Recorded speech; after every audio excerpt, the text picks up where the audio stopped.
Salut à tous et salut à toutes, c'est Yonim. Vous êtes bien dans un nouvel épisode de votre émission 100% basket, 100% NBA Time Out. Alors, on enregistre ce soir un nouveau podcast pour parler tout simplement des finales de conférence de ces playoffs 2020.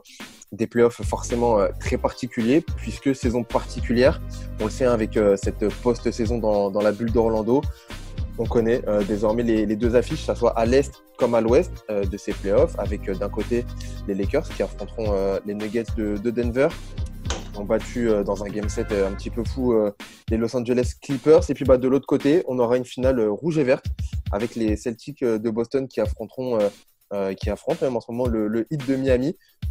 Alors au moment où on enregistre l'émission, on est déjà à 1-0 pour Miami. On va débriefer tout ça ce soir. Et puis surtout, on va faire les previews de ces finales. C'est un format presque incontournable désormais. C'est le bon moment pour voir un petit peu et analyser quelles sont les forces et les faiblesses de chaque équipe. Pour l'occasion, encore une fois, on a réuni une fine équipe. Je vais vous les présenter. Tonio, comment tu vas? Ça fait plaisir de te retrouver aujourd'hui pour parler de ces finales de conférence. Comment tu vas? Ouais, plaisir partagé. Écoute, tout va bien. Là, on arrive un peu dans le dur du sujet, dans le vrai du sujet. Donc, très heureux. Puis, on va en parler là dans quelques minutes pour une petite heure. Ça va être génial. Et puis, avec toi, pour t'accompagner, un autre grand habitué de l'émission, Emmanuel.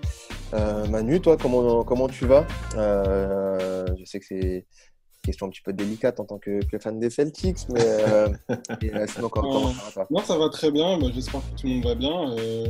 Ouais, c'était un super match. Le Game 1 est déjà de très très haut niveau, donc hâte d'en parler. Et puis, juste après ça, je me suis fait le Game 7 qui était assez sublime. Donc, vraiment une journée basket incroyable. Je me suis régalé, donc hâte de décortiquer tout ça ensemble. Et justement, on va en parler tous ensemble. Et puis, pour nous accompagner, un invité cette fois-ci. C'est une première pour lui dans Time Out. On est avec Quentin, qui est sur le compte de Twitter de Miami Heat France. Qui va parler avec nous de son équipe de cœur, qui est pour l'instant en tête face à Boston. Je suppose que tu vas bien, Quentin? Comment tu veux que ça aille mal après ce match incroyable?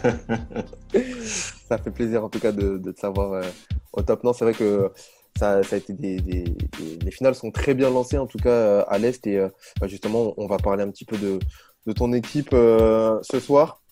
Juste avant de lancer l'émission quand même, messieurs, et puis vous qui nous écoutez, je vous rappelle que vous pouvez nous retrouver, nous suivre sur les réseaux sociaux, sur Twitter, timeout-on-air, sur Facebook, timeout-NBA et sur Instagram aussi, timeout-NBA podcast. Il y a toutes nos anciennes émissions qui sont dispo sur toutes les plateformes de stream aussi, si vous voulez écouter les anciennes émissions sur YouTube, Deezer, Apple Podcasts, Spotify, SoundCloud, Mixcloud. Et puis, pour ceux qui nous écoutent en podcast directement, n'hésitez pas à aller faire un petit tour sur la chaîne YouTube. Vous verrez qu'il y a des petits visuels qui vont vous faciliter la compréhension de l'émission. Les gars, je pense qu'on a tous hâte de parler et basket. Je pense que vous qui nous écoutez, vous avez hâte d'écouter le débrief et les previews. On est parti pour le temps mort le plus long de l'NBA, pardon. C'est parti pour une heure de time-out avec en première partie les débats sur la conférence Est. Come on, what? Who has the best handles in the league? Dumb question. I think Et je me tourne vers toi, Quentin, dans un premier temps. Je sais qu'on a tous envie de parler de ce Game 1 entre Miami et Boston. Je vais juste faire un petit point avec toi quand même. On va profiter que tu sois là pour avoir ton avis un petit peu sur Miami depuis dans cette bulle. Très rapidement, ils sont en finale de conférence. Je suppose que tu es très satisfait de ton équipe.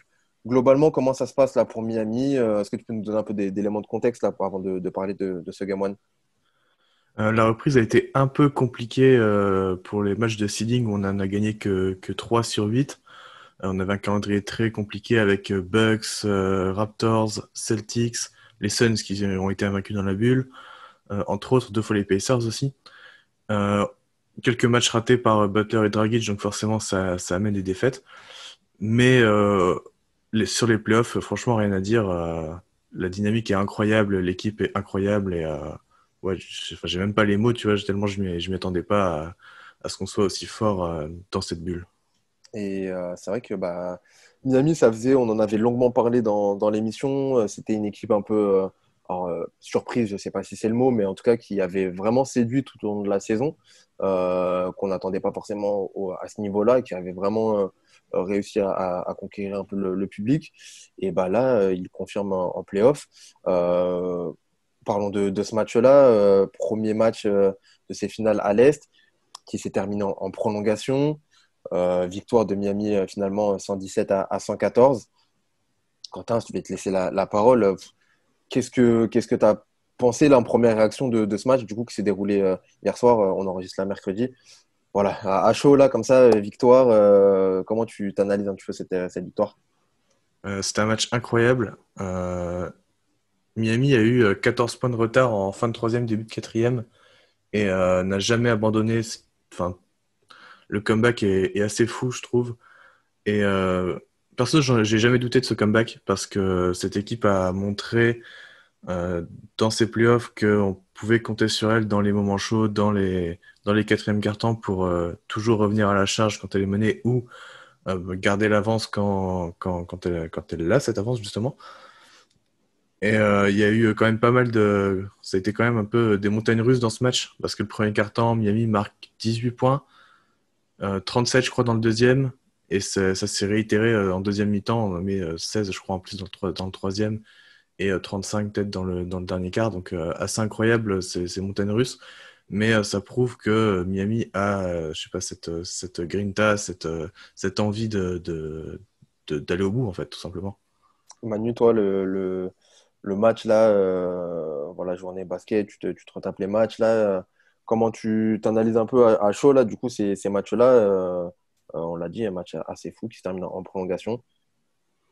Bah, pas surpris, hein, pas surpris du niveau de jeu des deux équipes. On parle de deux équipes qui arrivent avec un bagage technique et une confiance vraiment au top. Et puis, bah, je m'attendais à un match vraiment disputé. Deux équipes bien coachées, on l'a vu. Ça a exécuté très, très, très bien des deux côtés du terrain. Il y avait de la défense, des individualités au niveau, Tatum. On va en parler de Tyler Hero parce ce rookie est juste fou, il est juste incroyable. Et ouais, il y a vraiment eu tout. Je me suis vraiment régalé quand tu es même si tu es supporter de Boston ou supporter de Miami, peu importe. Franchement, c'était du très, très, très beau basket. Et donc, ouais, il y a pas mal de choses à dire. Et ouais, les coachs ont vraiment, tu vois vraiment la patte des coachs de Brad Stevens, Spoelstra, parce que ça exécutait très bien. Et il n'y avait pas beaucoup, je trouve, de turnover. Et vraiment, le niveau de jeu, et ça s'est senti qu'il y avait quelque chose, quoi. Et ça promettait vraiment, ça promet en tout cas une série vraiment disputée. C'est vrai que c'est un débat qu'on a beaucoup entendu avec Mike Budenholzer, avec les Bucks, et justement ce problème de coaching peut-être, et l'importance du coaching en playoff. Et c'est vrai que bah, là, on a deux coachs d'un côté comme de l'autre qui sont vraiment très très forts, qui sont vraiment maîtres de leur sujet. Tonio, toi qui n'es ni fan de Miami ni de Boston, en tout cas, je ne suis pas au courant si c'est le cas. Non, t'inquiète. Mais voilà, justement, toi aussi, comment tu as vu ce Game One? Qu'est-ce que tu as retenu un petit peu de ce match-là? Ben, je vais répéter exactement ce qu'ont dit Quentin et Manu, mais c'était un plaisir absolu de regarder ce match. Franchement, c'est un bonbon au caramel de basket, quoi, des deux côtés, les joueurs au haut niveau, les coachs, j'en parle même pas. Quentin parlait des montagnes russes. C'est des montagnes russes qui finalement s'expliquent par les ajustements qu'ont fait les coachs pendant le match. On parle souvent des ajustements que les coachs peuvent faire de match en match. Là, c'était pendant le match, de quart-temps en quart-temps, presque de minute en minute. On a vu des ajustements, mais visibles à l'œil nu, même sans être forcément très connaisseur de basket. On voit la défense de Miami qui commence en zone 2-3, qui finit par passer en individuel. Il y a les réponses de Brad Stevens et des Celtics avec le mouvement de balle, mais de tous les côtés, il y avait vraiment des changements de part et d'autre à chaque minute, à chaque quart-temps. Et c'était à chaque fois exécuté, bah, j'allais dire à la perfection, non, parce que forcément, il y a des shoots ratés, il y a des passes ratées ici et là. Mais dans le global, c'était un niveau de jeu assez exceptionnel. Je ne pourrais même pas me mouiller pour savoir qui va remporter cette série si on reste sur les bases de ce match 1. C'était vraiment un plaisir à regarder, quoi. Et puis, c'est vrai que on l'a vu là, ça va souvent. Il y a pas mal de Game 7 là, dans ces playoffs 2020 et c'est pas interdit qu'il y ait encore un Game 7 là, qui joue entre ces deux équipes. Parce que c'est vrai que c'est très, très serré. Justement, bah, je reviens vers toi, Quentin. Qu'est-ce qui peut faire pencher la balance là, entre ces deux équipes? Qu'est-ce qui peut faire pencher pardon, la balance bah, du côté de Miami? Je sais pas, est-ce qu'il y a. Alors, Jimmy Butler, je suppose que c'est à peu près acquis pour tout le monde. Est-ce que tu vois peut-être autre chose là qui peut. Ouais, il y a Duncan Robinson, par exemple, qui a un peu de mal avec son tir, qui est très très bien défendu, honnêtement, que ce soit déjà par les Bucks au tour précédent ou par Boston. Ça se voit qu'il est défendu, enfin, ça se voit qu'il est tellement respecté, en fait, que les défenses sont vraiment sur lui et ça ouvre beaucoup d'autres portes aux autres. Là, hier, il rate quelques tirs ouverts, ce qui est un peu dommage, mais je pense que ces tirs ouverts, il les aura encore et il pourra encore les mettre. Enfin, il va les mettre plutôt. Il va bien, ça va finir par rentrer vu la saison qu'il fait et je pense que ça peut vraiment faire basculer un peu la série du côté de Miami. C'est ce tir à 3 points. Après, Jay Crowder, il en met 5 par match, donc tant que Jay en met 5 par match, ça se passera bien, je pense. Il termine avec Jake Crowder avec 22 points. Je vous mets là sur YouTube notamment euh, la box score avec du coup 20 points pour Butler, Bam Adebayo qui termine avec 18 points, Jake Crowder 22 points au final, 29 points pour Dragic, 6 pour Robinson et 12 pour Tyler Hero. Rapidement, il y a une action dont on n'a pas parlé, mais c'est l'action décisive, ce contre de Bam Adebayo à la fin sur Jason Tatum. Incroyable. Ça a beaucoup tourné sur les réseaux aujourd'hui. Je pense que ça va continuer à beaucoup tourner. Il y a Magic Johnson qui tweetait en disant que c'était la plus belle action défensive des playoffs de ces dernières années. Il est pas loin d'avoir raison. Justement, bon, que penser un peu de cette action? Est-ce que ça fait vraiment la diff? Et globalement, Bam Adebayo, encore une fois, sur ce match très précieux. Manu, toi, là, quand je te parle de cette action-là, qu'est-ce que. On est vraiment Il m'a sur. écœuré. Il m'a écœuré parce qu'on connaît Tatum qui arrive au cercle explosif. Bon, bah, tu te dis, il va écraser ça au cercle. Et puis, bah non, il y a la main ferme de Bam Adebayo qui arrive. Et puis il dit non, quoi. Donc, bah, une action défensive exceptionnelle. Exceptionnelle, il n'y a rien à dire. C'est juste, tu te lèves, t'applaudis, et puis bravo. On passe au game 2. Non, franchement, défensivement, Miami, on le savait, hein, que c'est très, très solide. Ça défend vraiment, vraiment très, très bien. Et ouais, cette dernière action, elle est symptomatique d'une équipe qui lâche rien. On parle d'une équipe quand même qui a 9 sur 1 depuis le début des playoffs. Donc, ils ont juste perdu un match et c'est le Chris Middleton game.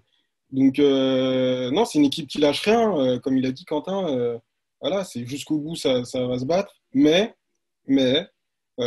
faut quand même souligner, je trouve, moi, depuis le début des playoffs, Boston qui gère très très mal, je trouve, c'est money time, c'est fin de match. C'est pas la première fois où il y a une avance dans le début du quatrième quart-temps, une avance assez conséquente, assez large. Bah là, sur ce match, il y en avait 14. Et voilà, ils arrivent à se retrouver dans la difficulté parce que très vite dans le bonus, des fautes bêtes. Et puis voilà, tu as une équipe en face intelligente qui appuie où ça fait mal, notamment sur Kemba Walker, qui déjà offensivement, il a été encore en deçà de ses standards. Et puis voilà, c'est une équipe maligne. Et puis il y a surtout un joueur qui sait comment gagner des matchs, c'est Jimmy Butler, qui est. Bah, Sam, s'il m'écoute, bah, un petit big up parce que ouais, c'est un joueur qui sait faire comme gagner son équipe. Il n'était pas incroyable dans le match, mais dans les money time, voilà, il sait faire gagner, il sait mettre le shoot, il sait mettre le panier, il sait provoquer. Et il a mis une filoche incroyable à 3 points d'ailleurs dans, je crois, la dernière minute de jeu, alors qu'il était à, je sais plus, j'ai la stat. C'est fou, genre la stat, elle est incroyable. Euh, alors, il était à 7 sur 31 dans ce corner-là, et donc il a 8 sur 32, donc ça fait un peu mal. Mais voilà, c'est un joueur qui sait faire gagner, et bravo Miami, mais ça va être disputé, les amis. Quentin, Tu vois, sur Butler, Butler, ouais. ouais, en fait, c'est que ce qui est assez incroyable, c'est que sur toute la saison régulière, Il a été horrible au tir, il a été horrible dans le Money Time. Vraiment, ses stats dans le Money Time sont ignobles comparé à tout ce qu'il a fait sur les saisons précédentes. Et là, dans la bulle, je sais pas ce qui lui est arrivé, il s'est transcendé. Et il est tout simplement incroyable. À 3 points, il tire à plus de 55%, je crois. Sur 2 tentatives, c'est pas énorme, mais c'est correct, quoi. Et surtout, c'est généralement des tirs importants. Et en plus, dans le clutch, là, ce layup qu'il met sur Tatum, je sais pas du tout comment il fait. Enfin, je sais pas comment ça rentre, je sais pas comment c'est possible. Et c'est l'action qui te fait gagner le match. Il y a aussi, c'est une des actions qui te fait gagner le match. Il y a aussi le 3 points de Tyler Hero dans la dernière minute qui est assez incroyable. D'ailleurs, c'est une séquence qui est folle. C'est le 3 points de Hero, derrière le contre de Crowder sur Kemba, et derrière encore le 3 points de Butler pour faire repasser devant. Enfin, c'est une séquence qui est complètement folle et dont on parle pas assez, je trouve, de la séquence en elle-même. Quentin, faut Mais qu'on parle. il est fait pour ça, Tyler Hero. Ces moments-là, clutch, il a ça déjà dans le sang, quoi. Il est à 5 sur 10 à 3 points dans le clutch dans ses playoffs. C'est celui qui en a mis le plus en deuxième derrière Jamal Murray dans ses playoffs. Voilà. Et il a 20 ans. Le mec, il a quand même joué hier, faut le dire, 40 minutes. C'est un rookie. Hein. Il a joué 40 minutes et il a une passe D de faire un triple-double. Il est incroyable. C'est un rookie en sortie de banc qui a le troisième temps de jeu. Au final, Quentin, je reviens là-dessus, mais c'est vrai que je veux ton avis aussi en tant que fan du Heat. On a, nous, beaucoup parlé de Jimmy Butler. C'est un mec qui a autant de fans que... c'est pas des haters, mais c'est des gens voilà, qui l'apprécient peu. Toi, comment tu te places là-dessus? Je pense que quand tu l'as dans ton équipe, là, cette année, il prouve que c'est peut-être le leader qui vous manquait au final. Ouais, après, je pense qu'il a un peu cette réputation de bad guy, un peu à tort, parce que ça s'est mal passé à Minnesota, ça s'est mal passé à Philly, alors que à Philly, il est parti parce qu'il avait entendu dire que le front office voulait le re-signer s'ils étaient capables de le contrôler. Forcément, c'est quelque chose qu'il n'a pas du tout apprécié. Alors qu'à Miami, il est libre d'être lui-même. À Minnesota, c'est un épisode un peu catastrophique, mais c'est le genre de choses qui arrivent. Et en fait, il s'est retrouvé à Miami avec des jeunes qui veulent bosser, qui n'ont pas peur de lui non plus, tout en le respectant. Et ça, c'est quelque chose qu'il respecte beaucoup. Et du coup, forcément, il s'entend bien avec eux et il est chez lui, quoi. Et tant mieux pour vous. C'est une très belle année là du coup pour Miami qui est pour l'instant du coup en finale de conférence. 1-0 pour le Heat. Donc, globalement, comment vous voyez vous la série là évoluer? Donc on le dit 1-0 pour Miami. On sait que c'est très difficile de faire des pronostics ou en tout cas de commencer à anticiper, mais on va essayer un petit peu de voir les clés. Je sais pas, Tonio, toi là, j'ai posé la question à Quentin tout à l'heure, qu'est-ce qui pourrait faire pencher la balance d'un côté comme de l'autre pour cette équipe pour ces deux équipes pour aller chercher les finales NBA au final? Du côté de Miami, c'est un peu difficile à dire parce que finalement, c'est ce qui a été leur marque depuis leur arrivée dans la bulle et surtout depuis le début des phases finales. C'est qu'il y a plusieurs joueurs qui peuvent sortir du lot à n'importe quel match. Là, on parlait de Duncan Robinson qui a été très discret, qui n'a pas énormément joué d'ailleurs cette nuit. Ça peut être lui le prochain match qui sort un gros match. Ça peut être Tyler Hero, ça peut être Jimmy Butler, ça peut être Bam Adebayo qui fait un gros match offensivement. Donc, c'est vraiment difficile à dire et c'est ce qui rend d'ailleurs complexe le fait de jouer contre cette équipe. C'est que c'est finalement un monstre à 5, 6, 7 têtes. Donc, je ne pourrais vraiment pas dire quelle est la clé, puisqu'il y en a vraiment plusieurs du côté de Miami. Du côté de Boston, pour le coup, ça a été un peu comme ça durant la saison régulière, ça a été un peu comme ça dans la bulle, et puis petit à petit, il y a Jason Tatum qui commence à s'affirmer comme une star, tout simplement. Et je pense que ça va vraiment être à lui de faire la différence pour Boston, parce que Manu le disait, Kemba, il est un peu en deçà de ses standards offensivement. Alors, avant d'arriver dans la bulle aussi, on parlait de petits problèmes au genou. Je ne sais pas si c'est ça qui le gêne de nouveau, qui le limite. Il manque un peu d'explosivité. Jaylen Brown, c'est un peu les montagnes russes. Pareil, offensivement, défensivement, il est toujours présent, il est toujours là. Offensivement, ça va vraiment être à Tatum de prendre le lead, comme il l'a fait hier soir. sauf sur quelques actions, notamment la dernière dans le temps réglementaire. Ça, c'est quelque chose que c'était son gros défaut, à mon avis, ces 2 premières saisons dans la Ligue. C'est qu'à chaque fois, il se contentait de tirs alors qu'il a tout ce qu'il faut pour driver au basket. Et là, la dernière action dans le temps réglementaire, il est seul, il y a 8 secondes. C'est sur Jones, il me semble. Ouais, c'est ça. Ouais, faut qu'il y aille. Faut qu'il aille au cercle. Il l'a fait en prolongation, il s'est pris un contre, mais dans l'esprit, c'est plus ça qu'il faut faire.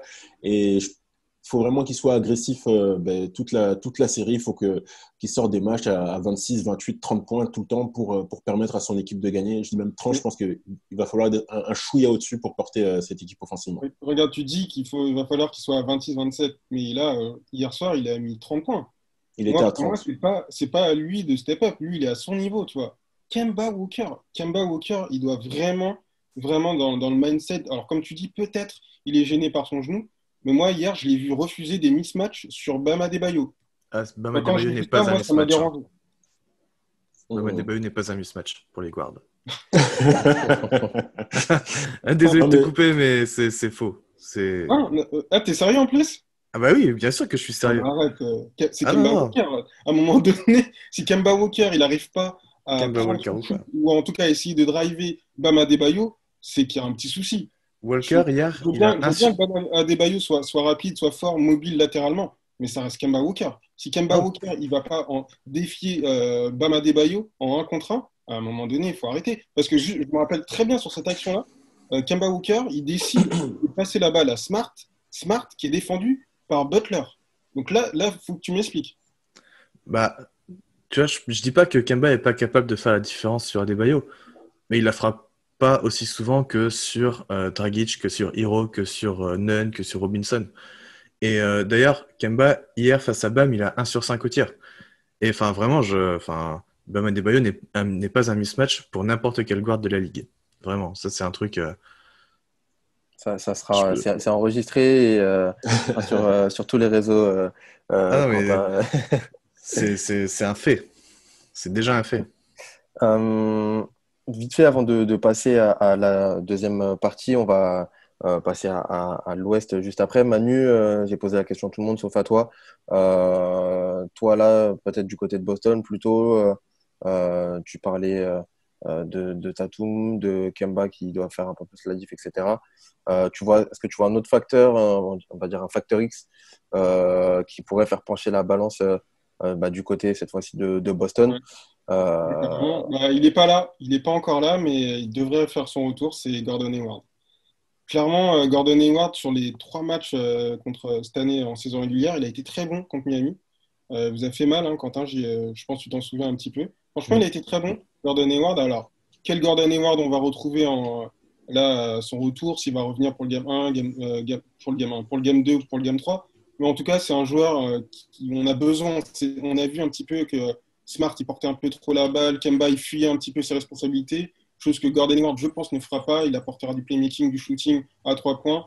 Donc, Gordon Hayward pourrait être un facteur X dans les prochains matchs. On va suivre ça. C'est difficile aussi parce que, pour les deux équipes, mais l'avantage, il n'y a plus d'avantage de terrain. On le sait là depuis le début de ces playoffs. Pas de match à Boston non plus qui pourrait peut-être électriser pour faire revenir un petit peu cette franchise. Les gars, on va passer du coup à la deuxième partie de cette émission. Parler de l'Est, c'est bien, mais il y a beaucoup de choses à dire aussi à l'Ouest.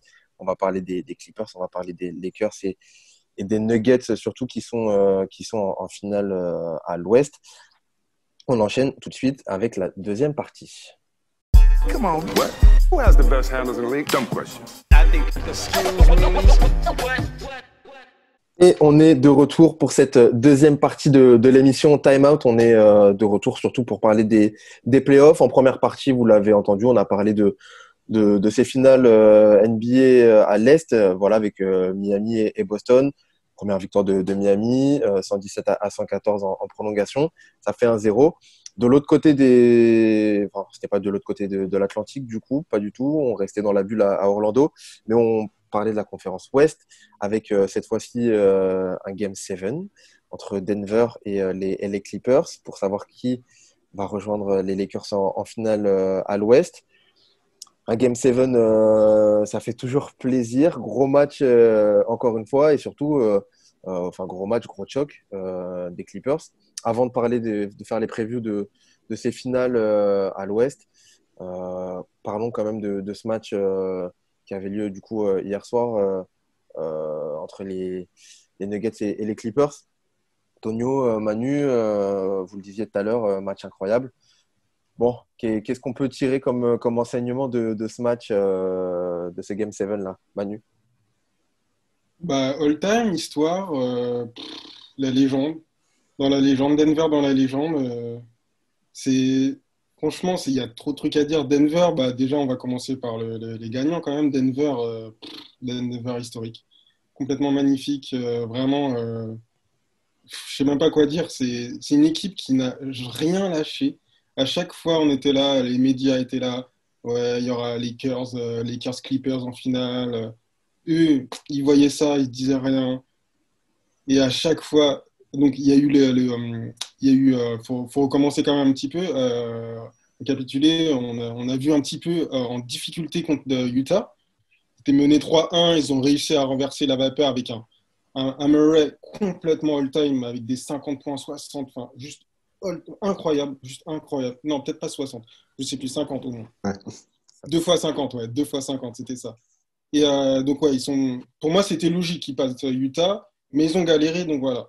Mais contre les Clippers, mener 3-1, à un moment donné, on s'est dit, bon, bah, on va pas leur manquer de respect, mais c'est fini normalement. C'est terminé. C'est Kawhi Leonard, c'est Paul George. Alors, je veux bien que la franchise, ça soit les Clippers, ouais, que ça soit une franchise maudite. Mais bon, cette année, ils vont le faire. Bon, bah, non, Et bah non. tu fais bien de parler Et de je sais moments. même pas quoi dire parce que ce match, il est incroyable. Il est incroyable parce que ce match résume les playoffs de cette équipe, quoi. Jusqu'au bout, ils ont rien lâché. Jusqu'au bout, ils ont cru en eux, menés par des leaders. Mais le match de Jokic, il est all-time, il est juste fou. Et, euh, et c'est une équipe qui n'a rien lâché. Et Mac Malone, mais je crois qu'il aura dans pas longtemps sa statue, hein, parce que lui, faut pas l'oublier, il y a quelques années, on parlait de lui pour le virer. Et depuis 3 ans, ce qu'il nous fait, c'est magnifique. Donc, vas-y, je te laisse, Antoine, parler. Je sais pas quoi dire parce qu'il y a trop de trucs à dire sur ce match. Il y a énormément, énormément de choses à dire. Ouais. Bah, si on peut continuer sur Denver, il y a beaucoup de choses positives. Et pour moi, le plus gros point positif, au-delà des performances de Murray et Jokic, c'est la défense. C'est la défense et c'est la défense qui les a mis en difficulté contre Utah au tour précédent. Alors, il faut que je retrouve la stat. Contre Utah, dans la série contre le Jazz, ils avaient une évaluation défensive de 131, qui est assez catastrophique. Et les 10 matchs suivants, une évaluation qui est passée à 107.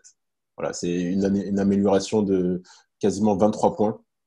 Comme d'ailleurs Et 23 points ça, ce tout que de tu suite. dis pas, je pense que ça, c'est dû aussi en partie à comment il s'appelle? Merde, j'ai omis l'arrière qui est revenu. Gary Harris, Gary Harris. Le retour de Gary Harris fait énormément de bien à Denver. absolument. Son retour, celui de Will Barton aussi. Ce qui fait qu'à chaque fois, en fait, Il n'est pas les revenu, hein, par Nuggets, contre. Will Barton, il est pas revenu. Il n'a pas joué hier soir. Il n'a pas joué. il n'a pas joué hier soir, en effet. Mais au-delà de ça, défensivement, il y a un état d'esprit qui est insufflé. D'ailleurs, faut mentionner son nom par le, entre guillemets, coordinateur défensif qui est Wes Unseld Jr. et qui va à coup sûr avoir des offres pour être coach principal la saison prochaine. D'ailleurs, on en parle du côté de Chicago. Mais défensivement, le rebond des Nuggets est franchement incroyable. À chaque fois sur le terrain, ils ont trois joueurs, des fois quatre, qui peuvent accompagner soit Jokic et Murray sans forcément avoir besoin du ballon et en faisant les efforts de l'autre côté. C'est absolument fabuleux. Ils ont gardé leur match-up individuel pareil de manière incroyable. Je pense à Grant sur Kawhi Leonard, qui l'eût cru, quoi. Enfin, quand on a vu le tour précédent des Clippers, moi je voyais Kawhi Leonard, il était complètement instoppable. Et là, il y a Jeremy Grant qui lui pose beaucoup de difficultés sur ce tour-là. C'est pas un match-up que j'aurais donné en la faveur des Nuggets et pourtant, c'est plutôt eux qui l'ont rapporté.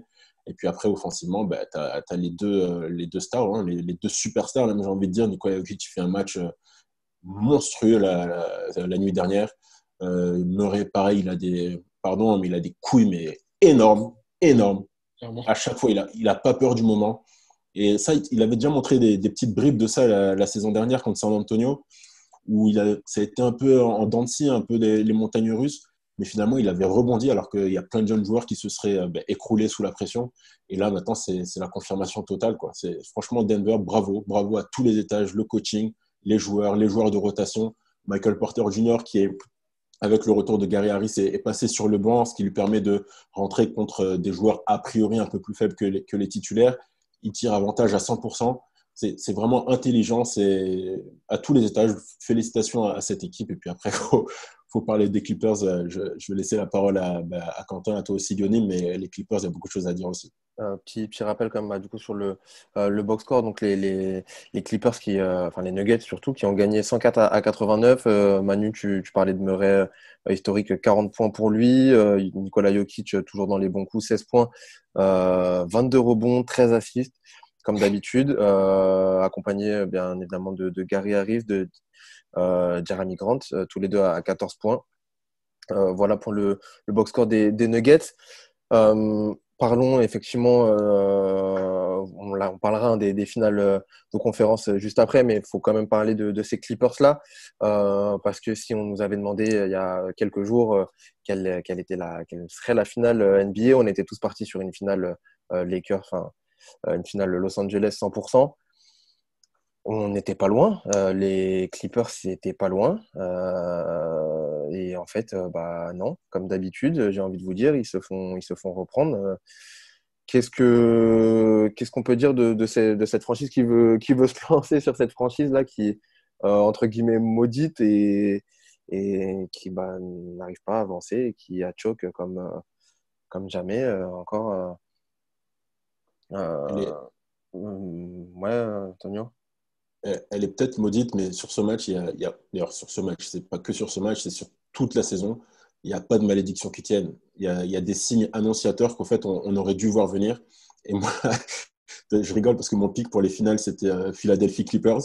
Et finalement, il y a un parallèle entre ces deux équipes. C'est-à-dire que toute la saison, il y a eu des signes annonciateurs qui auraient dû nous prévenir de leur naufrage. Alors, à moindre mesure, les Clippers, parce que ce n'était pas aussi catastrophique que Philadelphie.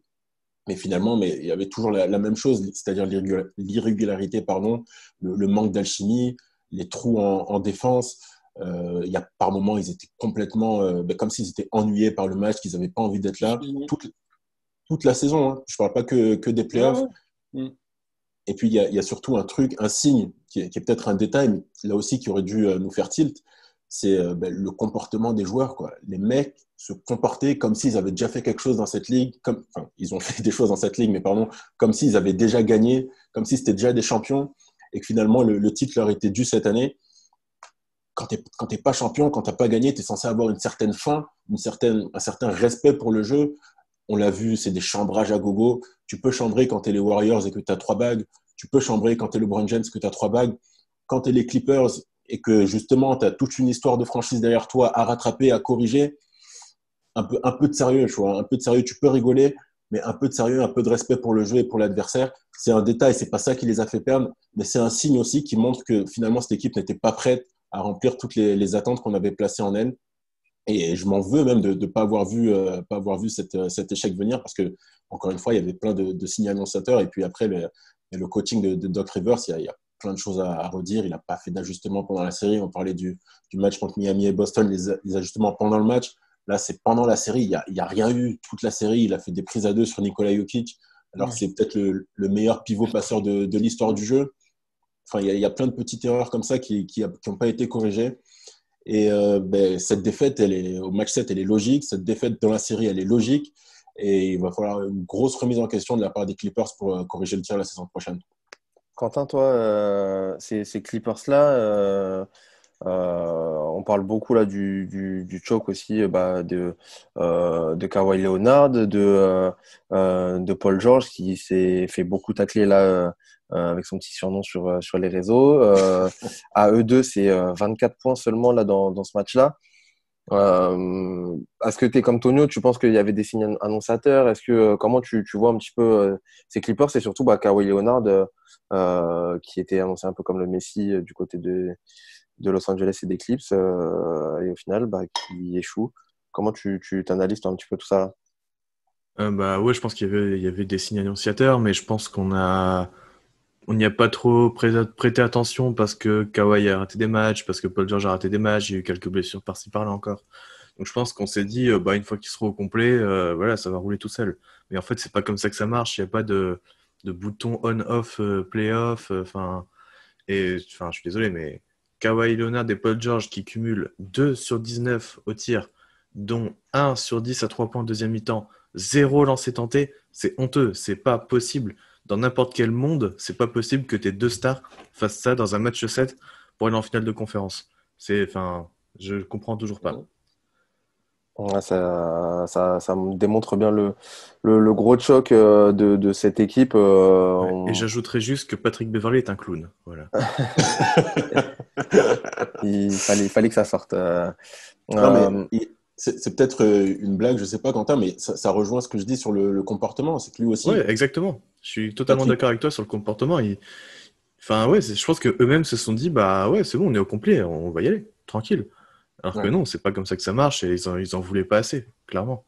Mm, mm, mm. et au final, Et clairement, c'est symptomatique, mais sur les 3 derniers matchs, ils menaient de 15, 16 points, 17 points, 19 points.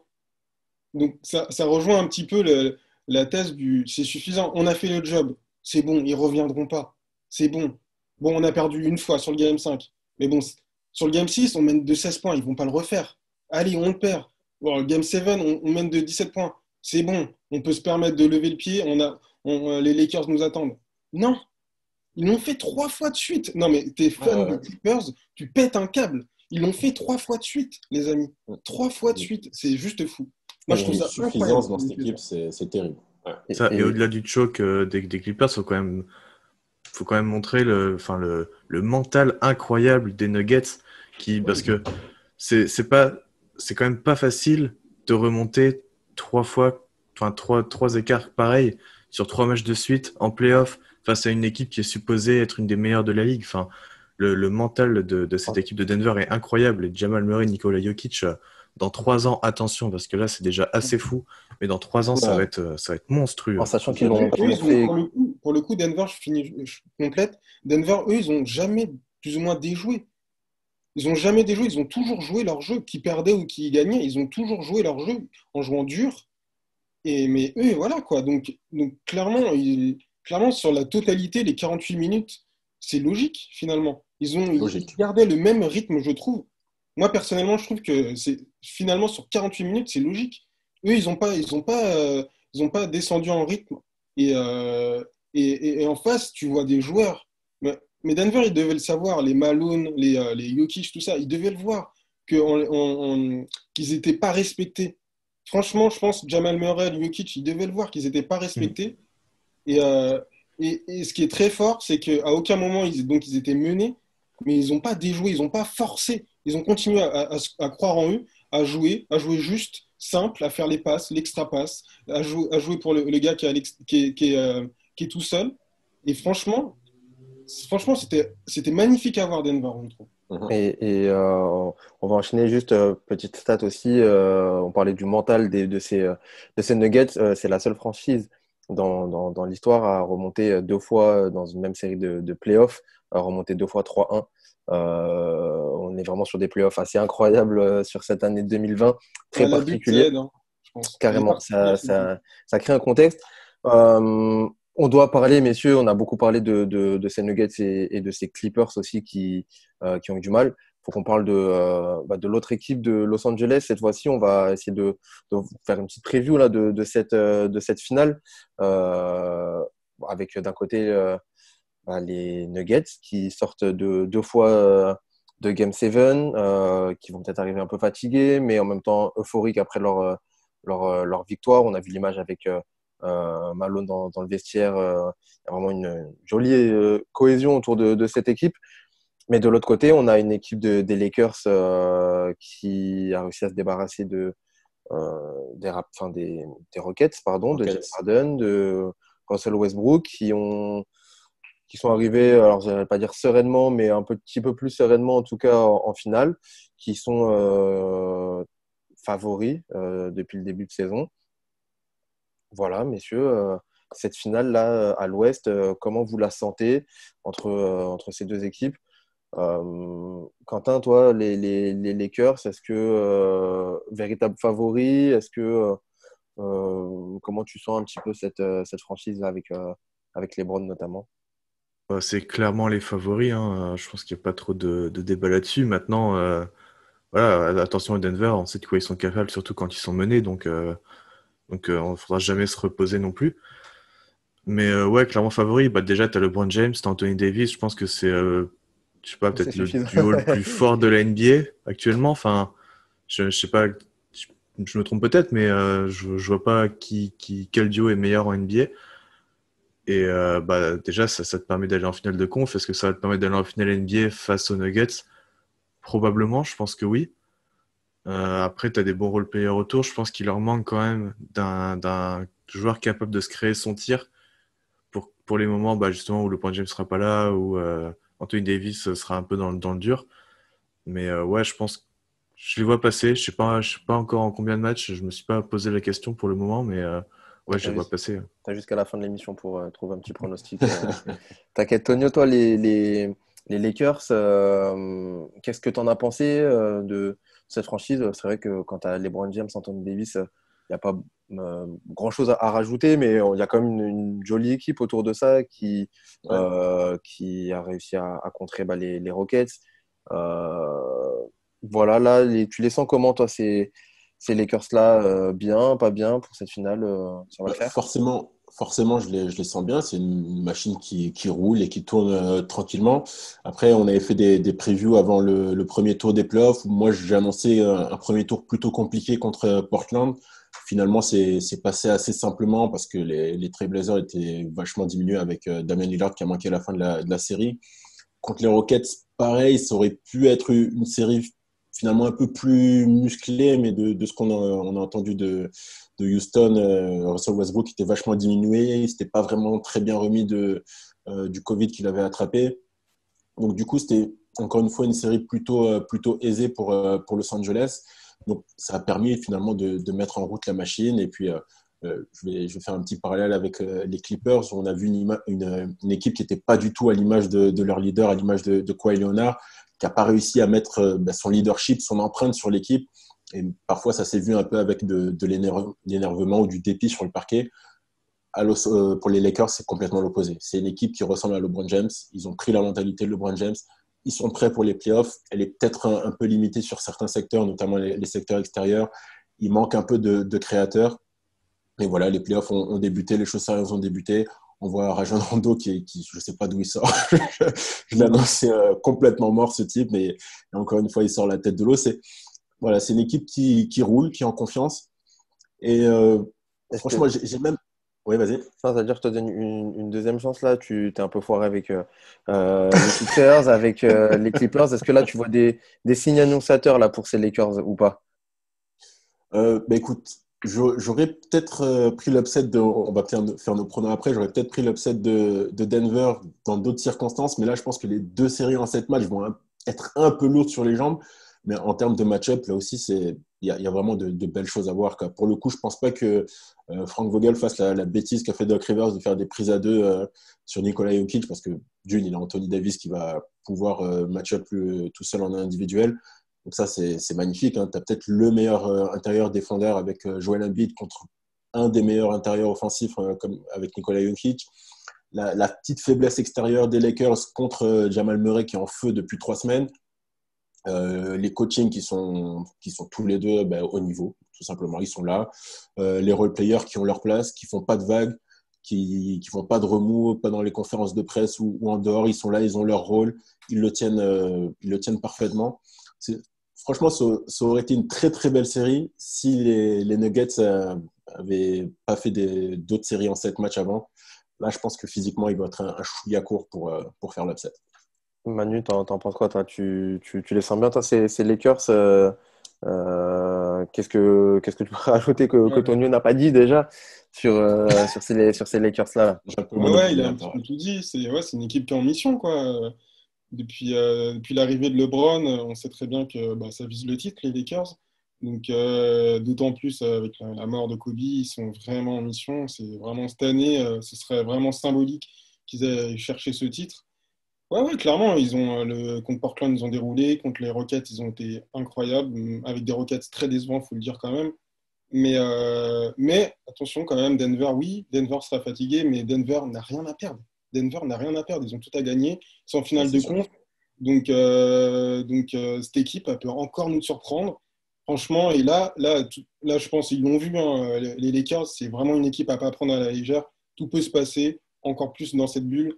Donc, oui, les Lakers partent favoris, mais Denver peut créer la surprise. Donc, en tout cas, ce sera deux équipes déjà bien coachées et qui jouent très bien, qui réussissent très bien leur basket. Donc, ce sera, je pense, une série très agréable à suivre.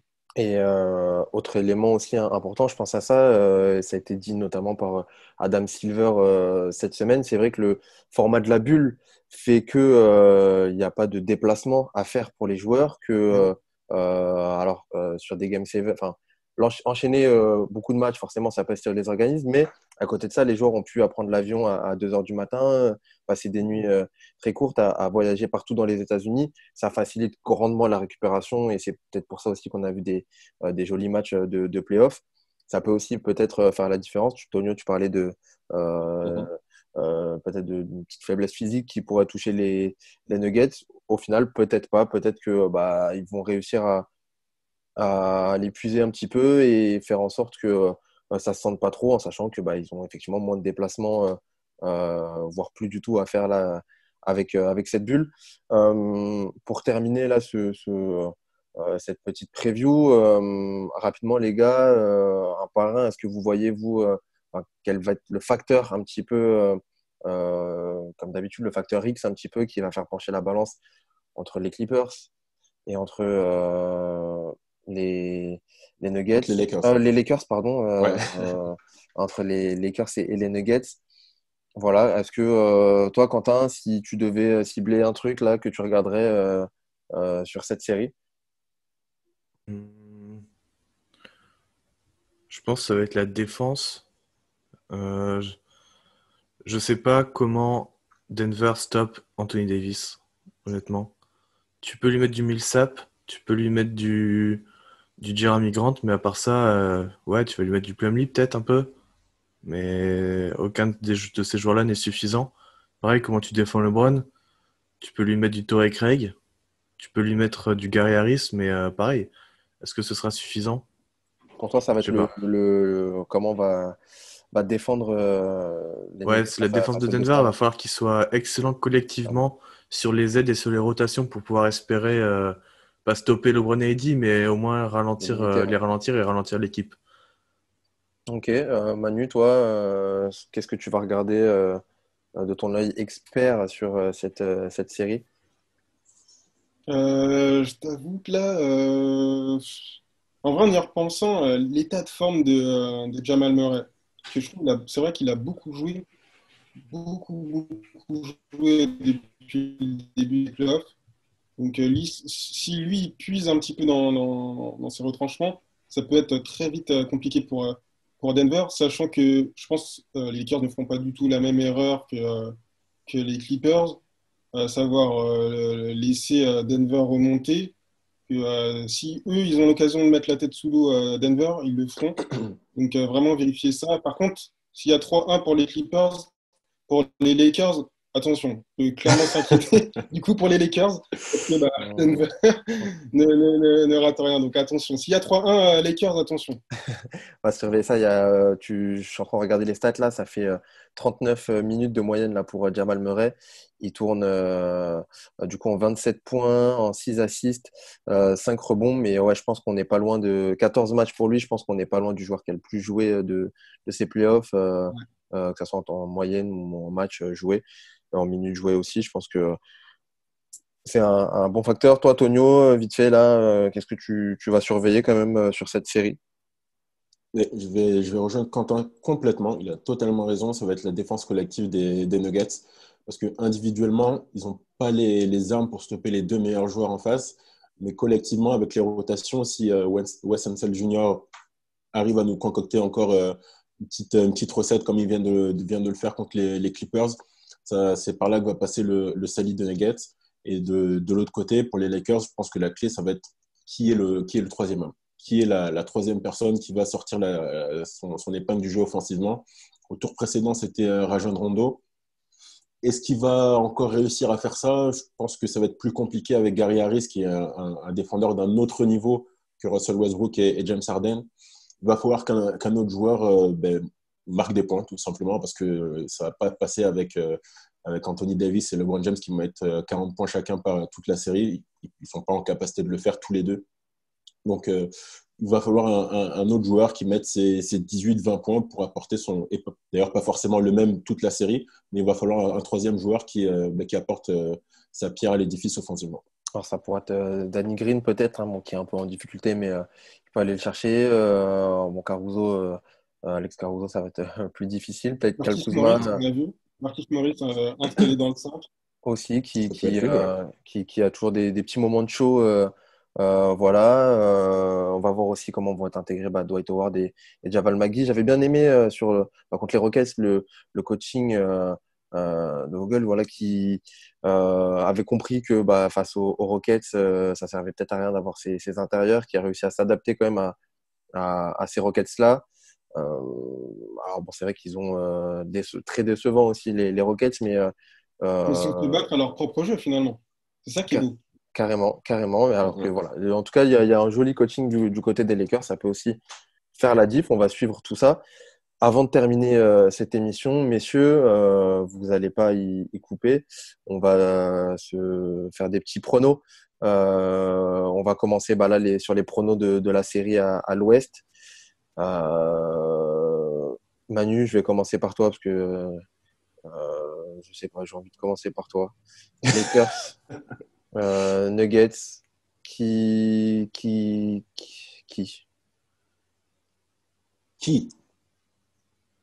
4-3 Denver, soyons fous. T'as dit quoi, pardon? J'ai dit 4-3 Denver. 4-3 Denver, c'est enregistré. Tu coupes un petit peu, c'est pour ça, mais 4-3 Denver, c'est enregistré. Tonio, toi, tu dis quoi? Est-ce que tu es aussi fou Écoute, que Manu? je suis un peu malheureux sur les pronostics cette saison. Alors, je vais en prendre, je vais en prendre deux pour me couvrir. Première hypothèse, les Nuggets sont cramés. Ils n'ont pas les jambes. Sweep pour les Lakers, 4-0. Et si les Ah Nuggets oui. doivent se qualifier, la seule chance pour eux de se qualifier, c'est de continuer sur leur lancée, de prendre les deux premiers matchs tout de suite, de profiter que les Lakers soient au repos depuis quelques jours, prendre les deux matchs tout de suite et gagner la série 4-2. Donc je vois 4-2 pour les Nuggets ou sweep pour les Lakers. Faites comme Tonio, si vous devez faire des pronostics, faites-en plein comme ça, vous êtes sûr de tomber dedans. Quentin, toi, à l'Ouest, là, petit prono? Je dirais 4-1 Lakers, un peu sévère, mais j'espère me tromper parce que j'ai envie d'une belle série bien accrochée, mais ouais, 4-1 Lakers. Allez, je vais dire 4-2 moi pour les Lakers avec de l'envie des Nuggets, mais peut-être euh, voilà, un petit ralentissement physique et puis LeBron James, Anthony Davis, et puis un LeBron qui sait ce qu'il a à faire pour aller en finale NBA. Il aime bien aller en finale, il connaît bien. Et on l'a pas fait tout à l'heure, mais du coup, je vous repose la question quand même, messieurs, là, pour terminer, les petits pronos à l'Est. Alors, c'est un peu plus simple, ou pas d'ailleurs, mais puisque Miami est déjà en tête avec une victoire. Qu'est-ce que vous me dites là pour Manu? Boston, Miami, tu me dis quoi? Un peu plus simple. Ah oui, parce qu'il y a déjà. Bah, moi, je dirais 4-2 Boston. 4-2 Boston, très bien. Tu fais honneur à ta casquette des Celtics que tu mets d'habitude, Tonio. Tu me dis quoi? Je fais une confiance totale en Miami. Ils sont quasi inarrêtables depuis le début des playoffs. Il y a cette confiance qui est là. Alors, ça va être serré, mais je les vois remporter la série en 6 matchs. Allez, 4-2 Miami. Quentin? Dans mon prono, j'avais mis 4-3 Miami. Je pense rester là-dessus, mais ça peut se terminer en 5. Ouh, spicy. Ok, ok, très bien. Pour ma part, c'est difficile. En vrai, je vais quand même mettre Boston. Alors, je sais pas en combien de matchs. T'excuses pas, Yoni, hein. Mais, Sois non, non, en vrai, je vais dire Boston avant le match et même pendant le match. J'ai vu une équipe de Boston encore très concentrée, très propre et j'aime beaucoup ce qu'ils font là depuis le début de la saison et surtout dans la bulle aussi. Et je pense que ça a été une erreur un peu pour eux de laisser revenir Miami comme ça et que ils vont pas se laisser avoir plusieurs fois. Et globalement, je pense quand même qu'ils vont passer. Allez, 4, 4-3 pour Boston parce il y a beaucoup de Game 7 et puis que il y a Jimmy Bucket en face qui a envie de prouver aussi. Voilà. Et ben les gars, je pense qu'on a fait le tour de ces finales de conférence. On va voir, on se retrouve nous très vite aussi pour une nouvelle émission. On a hâte des finales NBA. Alors on va déjà bien profiter de ces finales de conf. Et puis on se retrouve très vite pour une nouvelle émission. Quentin, merci beaucoup d'avoir participé avec nous. C'était ta première. Comme d'habitude, tu reviens quand tu veux pour parler de ta franchise. Ça nous a fait plaisir. Écoute, merci pour l'invitation. Hein, c'était un vrai plaisir. Et puis sache que tu vas tourner sur les réseaux pour tes petits déclats dans cette émission. Merci beaucoup, Quentin. Ah bah écoute, Et puis, vas-y. Hein. Allez, ça nous fait plaisir. C'est un cadeau de bienvenue. Tonio, Manu, merci aussi à vous les gars. Et puis rendez-vous pour tous les autres sur les réseaux sociaux, Twitter, Facebook, Instagram. N'hésitez pas à donner vos pronostics aussi de ces matchs-là. On a hâte d'avoir votre retour. Voilà les gars, merci beaucoup. Et puis kiffez bien votre semaine NBA. Dormez un petit peu quand même, mais kiffez le basket. Yes, il y a de quoi. Allez, on se kiffe, on se quitte et on se kiffe aussi. Les gars, ciao. Salut. Ciao. Salut.